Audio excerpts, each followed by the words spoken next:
ini dimasukkan satu pembahasan khusus dalam kitab yang menunjukkan dalil-dalil di dalamnya, terutama dalam urusan fikih.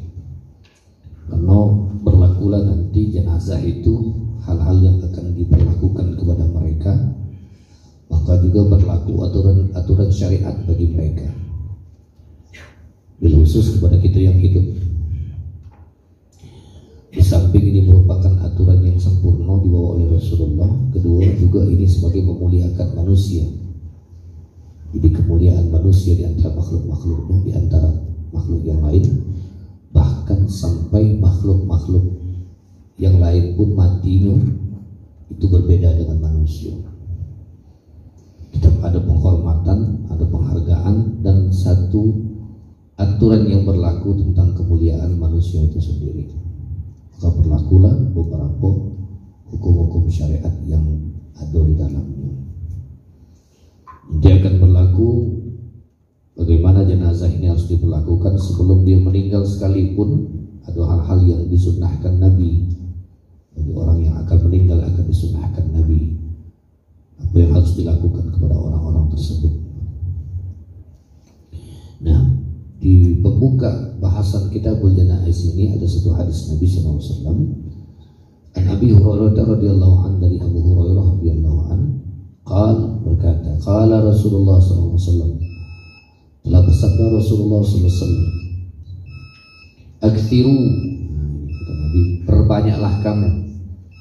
Jadi ini perintahnya untuk semua, banyak, jamak, sifatnya jamak. Akthiru, kalau bahasa kita banyak-banyaklah kamu. Zikra, mengingat. Halimil ladzat, pemutus akan kelezatan. Al-maut, yaitu kematian. Nah, ternyata Nabi SAW mengingatkan kita tentang pemutus kelezatan kematian. Berarti setelah kematian, semua kelezatan itu tak akan terasakan lagi dalam kehidupan kita. Selama kita masih hayat di kandung badan, roh masih dalam jasad kita, maka rasa itu masih ada. Tapi setelah seorang sudah dipisahkan oleh Allah Subhanahu wa taala ruh dan jasadnya, berarti dia mengalami kematian, rasa itu akan ditarik oleh Allah, diputuskan oleh Allah Subhanahu wa taala. Apa saja yang termasuk kelezatan? Dunia ini kelezatan, maka digambarkan dunia ini sebagai kelezatan. Banyak orang yang namanya kelezatan itu lemak, barang lemak, senang, makan lemak, tidur lemak, kendaraan lemak, rumah lemak, semua dunia itu lezat. Duit banyak lezat, kendaraan bagus lezat, baju bagus lezat, rai belaga lezat, bini cantik lezat, jahat jadi lezat tapi cantik ya. Anak-anak yang menyenangkan hati lezat, rumah mewah lezat, lezat gak ada itu. Tapi ada saatnya nanti akan diputus oleh Allah Subhanahu wa taala kelezatan itu. Tak mampu lagi kita meraihnya, bahkan yang di dalam genggaman tangan kita pun tak akan lagi merasakan kelezatannya. Diputuskan oleh kematian. Jadi kalau pikir-pikir ngejar dunia ini, kalau mati-matian kaki ujungnya mati. Ya, jangankan mati nih ya, mati setengah lagi, tidak lemak lagi, tidak lezat lagi dunia. Jangankan mati nih ya, nisful maut, apa nisful maut? Tidur itu kan separuh mati, ya kan? Wong tidur terus baru mati, tidak sadar. Kamu agailah dia, tidak bakal dia marah. Kamu kesel dengan wong, pas dia tidur, nah kamu again. Dia kesel kan, dia itu melawan, tidak berani. Pas dia tidur, kita jebili, kita marahi, kita amuk, tidak bakal dia bangun, tidak bakal dia marah. Kalau tidak sadar, tidak akan dirasa lagi. Wong yang tidur di ranjang yang bagus, ya, harga tempat tidurnya sampai 50 juta dengan tidur di gudang itu.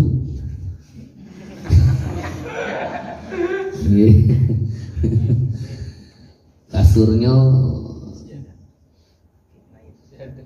sejadah ditumpuk-tumpuk.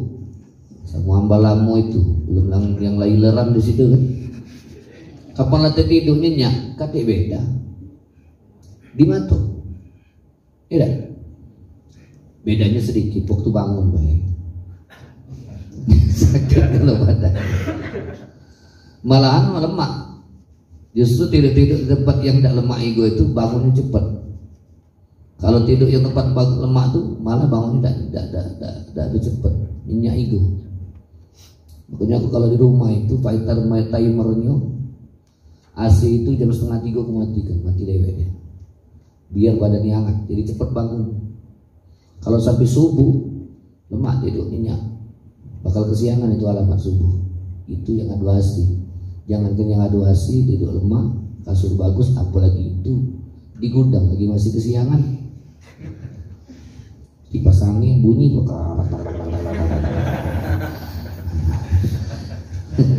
belum berebut dengan cucu anak cas kan? Nah, itu kan. Itu kita masih nyenyak. Hilang kan lo rasa tidur. Tidur, jangankan tidur, ngantuk kamu tawarilah makanan. Nah, bawa bertabak nanti gitu. Nah, ini ngantuk. Itu yang waras, yang tak waras melek dia. Suara kantong lagi saya. Ayolah balik tim Ustad ini. Pasti ada titipan Ustad ini. Ada oleh-oleh. Woi dengar kamu tuh. Kalau tim lah balik biasanya siap-siap baik. Kalau tak katik BRT ini dibawanya ke rumahnya itu jatah kamu tuh. Tidak. Lagi kamu tagih kalau. Ya. Nah, itulah dicabut oleh Allah. Sakit badan, sakit itu kan tidak sempurna itu, masih ada roh dalam itu. Kalau dicabut oleh Allah, hilang rasa itu. Tidak kata beda manis pahit itu, pahit kalau mineral yang ada manis-manis tambah lagi pahit. Ya. Yang pedas pahit, yang masin pahit, dicabut oleh Allah. Kan wong sakit itu kan dicabut oleh Allah, satu rasanya wong sakit. Kemudian raut mukanya fresh, tidak lagi, tidak seger. Makanya kalau orang sakit itu hilang rasa. Sakitnya bukan cecak sakit. Biasanya cecak sakit itu nambah dimakan. Aku ini demam. Makan nasi minyak dua mentaknya, dua nampak dia mentaknya. Itu cecak sakit namanya. Kedua raut wajahnya pucat, makanya orang sakit itu pucat. Nah, ketika dia sembuh maka dibalikkan oleh Allah. Yang ketiga diangkat Allah apa? Dosanya. Jadi tiga diangkat Allah. Rasa lidahnya, kedua mukanya, ketiga dosanya. Kemudian disembuhkan oleh Allah, dibalikkan Allah lagi yang ruikan. Rasanya tambah segar. Biasanya sembuh dari sakit itu makannya lebih lahap, lebih galak. Kemudian raut mukanya fresh lagi, segar lagi. Nah, sikap tak dibalikan oleh Allah. Dosa yang diangkat oleh Allah tadi tidak dikembalikan. Pokoknya banyak mengingat kita, diri kita ini diperintahkan oleh Rasulullah untuk mengingat pemutus kelezatan. Jadi berarti kalau ada orang yang mencari dunia melupakan akhirat, itu adalah kerugian besar. Karena dunia ini tidak akan selama ditinggalinya. Padahal akhirat itu adalah tempat yang paling abadi akan didapati. Maka saat kita berada di dunia mencari dunia tanpa melaksanakan kewajiban akhirat, berarti kita tertipu, terkiu, terbudi, kena prank kita, kena prank dengan dunia. Maka cari dunia, tetap cari dunia, ikhtiar kita untuk kehidupan dunia, tapi akhirat menjadi yang paling utama. Maka orang ini yang seperti ini tidak akan tertipu. Rijalun la tulhihim tijaratun wala bai'un an dzikrillah. Laki-laki yang tidak dia diperdaya oleh perdagangan, oleh dunia, dan dia tidak melalaikan dirinya dari mengingat Allah Subhanahu wa ta'ala. Beruntunglah kamu di sela-sela kegiatan aktivitas kamu, apapun aktivitas kamu, entah kamu jadi pelajar, atau jadi mahasiswa, atau kamu yang bekerja, atau kamu yang berdagang, di sela-sela itu kamu tidak meluputkan kewajiban kita kepada Allah Subhanahu wa taala, maka beruntunglah. Berarti kita mudah-mudahan tidak termasuk golongan yang tertipu daya dengan dunia. Bahkan Nabi mengatakan wong yang pintar cerdas itu adalah orang yang paling banyak mengingat tentang kematian dan dia mempersiapkan dirinya untuk menghadapi bekal kematian itu. Jangan kita kira wong yang pintar-pintar itu dia adalah wong yang paling cerdas dan pintar. Secara akademik mengkali dia pintar, doktor, profesor, insinyur, apalagi PhD, MSc, apalagi SAG, MPD, apalagi.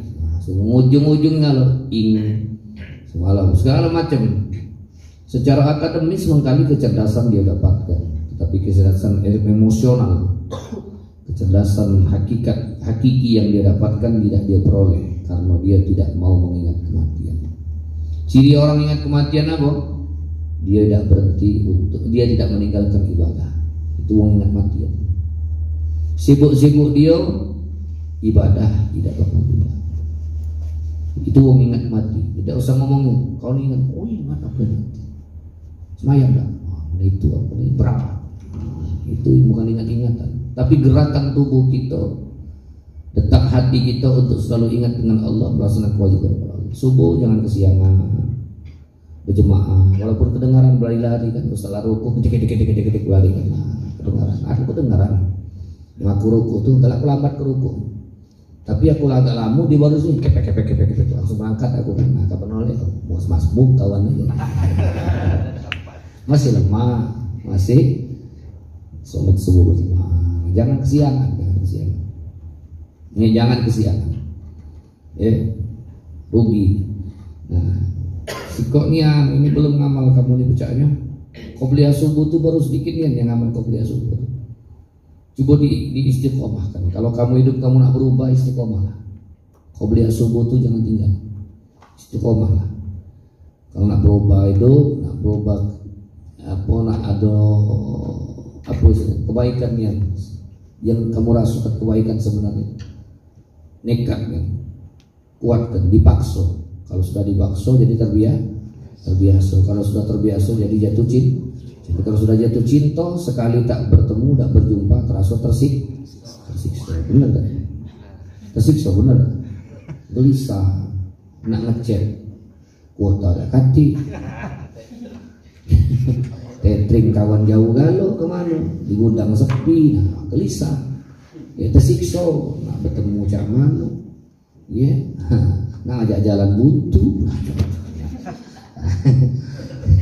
cocok ya, itu ngambil risiko namanya, nyari risiko hidup namanya, nah tersiksa. Tapi kalau terbiasa, ya awalnya makso, dari baik itu makso, oleh atau ya, kadang jangankan kamu, aku kapan 3:30 tuh bangun. Kalau 3:30 jam 4 pasti bangun. Ya, paling lambat jam 4 bangun. Masih itu ya. Coba lagi lah. Tapi kalau diturutkan laju itu, nunggu jemaah, mana imam subuh udah datang lagi. Kemana-mana. Rupanya kesiangan. Nah, itu. Sini kan buang gitu. Ustaz kesiangan, yang imam lain singitan, cocok.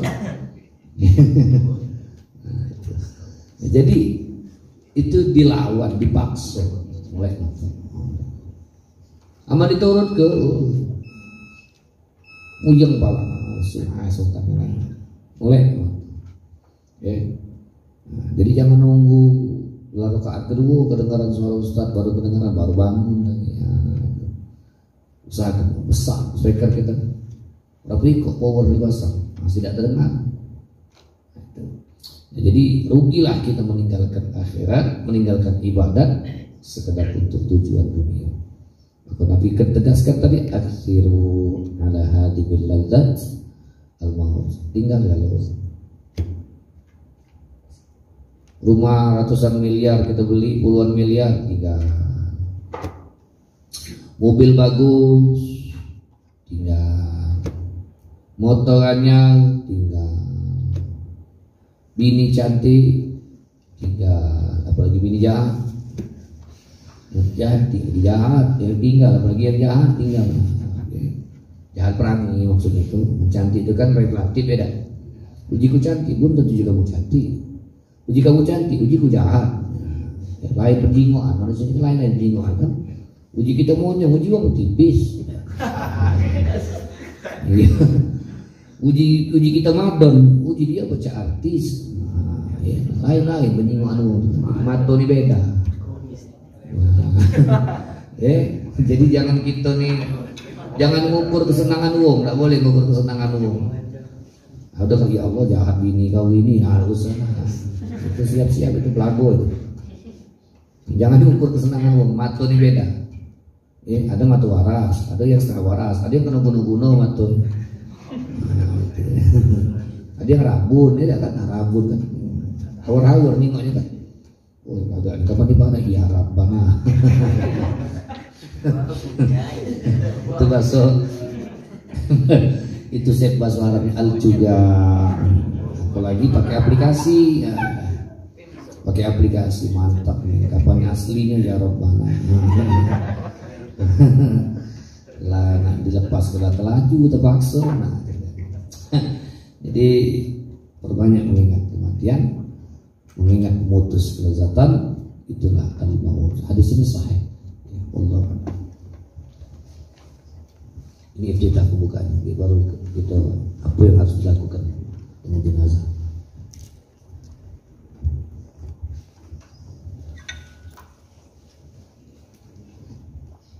Bismillahirrahmanirrahim. Alhamdulillahirabbil alamin. Allahumma shalli wa barik ala Muhammad wa ala alihi wa sahbihi ajma'in. Allahumma aghnina bil ilmi wa zayyinna bil hilmi wa akhrijna bil afiyati ya rabbal alamin.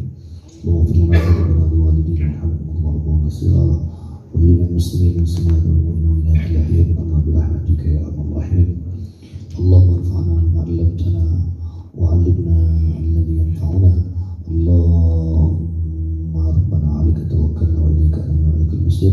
Rabbana atina fid dunya hasanah wa fil akhirati hasanah wa qina adhaban nar. Sallallahu alaihi wa sallam. Sallallahu rabbuna ala nuril mubin Mustafa sayyidil mursalin wa ala alihi wa sahbihi ajma'in wa ala alihi wa sahbihi ajma'in. Sallallahu rabbuna ala nuril mubin Muhammadan Mustafa sayyidil mursalin wa ala alihi wa sahbihi ajma'in wa ala alihi wa sahbihi ajma'in. Sallallahu rabbuna ala nuril mubin Muhammadan Mustafa sayyidil mursalin wa ala alihi wa sahbihi ajma'in wa ala alihi wa sahbihi ajma'in.